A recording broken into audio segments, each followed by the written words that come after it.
மும்மடச்செம்மல் எம்ஜிஆர் திமுக கட்சியில் இருந்ததால் அப்போது அவரை நாத்திகர், கடவுள் நம்பிக்கை இல்லாதவர் என்று சிலர் சொல்லுவார்கள், சிலர் பிரச்சாரம் செய்வார்கள். ஆனால் அதற்கெல்லாம் அவருடைய ரசிகர்களோ எம்ஜிஆரோ கலங்கிவிடவில்லை. பக்தியின் பெயரால் ஏமாற்றுவதை அவர் தடுத்தார், மூட நம்பிக்கையை எதிர்த்தார் என்பது உண்மைதான். தன்னுடைய பக்தி எப்படிப்பட்டது என்பதை அவர் பல இடங்களில் விவரித்திருக்கின்றார். என்னுடைய தாய்தான் என்னுடைய முதல் தெய்வம் என்றும் அவர் சொல்லி இருக்கின்றார். அது மட்டுமல்ல, நான் நடிக்கும் நல்ல படங்கள் எல்லாமே பக்தி படங்கள் தான் என்றும் அவர் பகிரங்கமாக சொன்னவர். அது மட்டுமல்ல, சின்னப்பா தேவர் மருதமலையில் மலை மீது ஏறுகிறவர்களுக்காக விளக்கு கம்பம் வைத்த போது அந்த விளக்குகள் முதலில் சுவிட்ச் ஆன் செய்து தொடங்கி வைத்தவர் புரட்சி தலைவர் எம்ஜிஆர். அவருக்கு பக்தி எந்த அளவுக்கு இருந்தது என்பதற்கு ஆனந்த விகடனில் கேட்ட ஒரு கேள்விக்கு அவர் சொன்ன பதிலை இங்கே தருகிறேன். ஆனந்த விகடன் கேட்ட கேள்வி, பக்தி படங்களில் நடிப்பீர்களா? புரட்சி தலைவர் சொன்ன பதில் இதோ. நடிகர்கள் கடவுள்களாக வேஷம் போட்டுக்கொண்டு வந்து நடிக்கின்ற படங்கள் வேறு, தெய்வத்தன்மை என்பது வேறு. படங்களை பார்ப்பதால் மட்டும் ஒருவருக்கு தெய்வ பக்தி வரும் என்றோ அல்லது அதிகரிக்கும் என்றோ நான் நினைக்கவில்லை.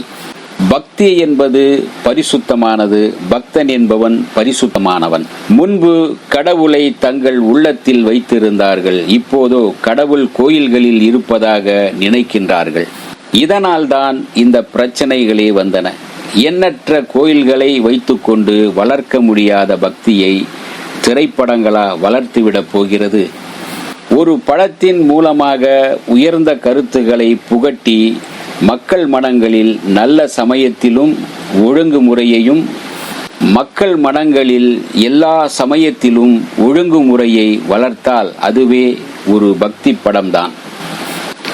தாயின் இடத்தில் அன்பு, தந்தையிடத்தில் மரியாதை, ஆசானிடத்தில் பயபக்தி, நண்பனிடத்தில் பாசம், ஏழைகளிடத்தில் இரக்கம் என்ற இந்த பண்புகள்தான் தெய்வ பக்தி.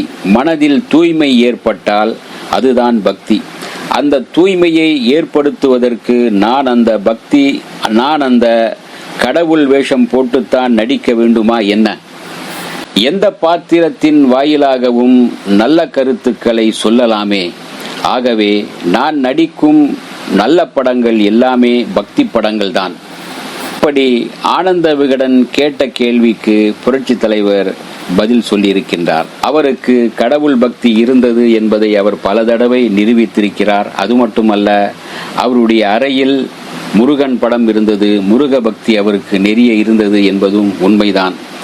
எனவே அவர் எம்ஜிஆர் பக்தி வேடத்தில் நடிக்காவிட்டாலும் கூட அவர் உள்ளத்தில் பக்தி இருந்தது, ஏழைகள் மீது இரக்கம் இருந்தது என்பதற்கு அவருடைய இந்த பேட்டியே ஒரு சான்று.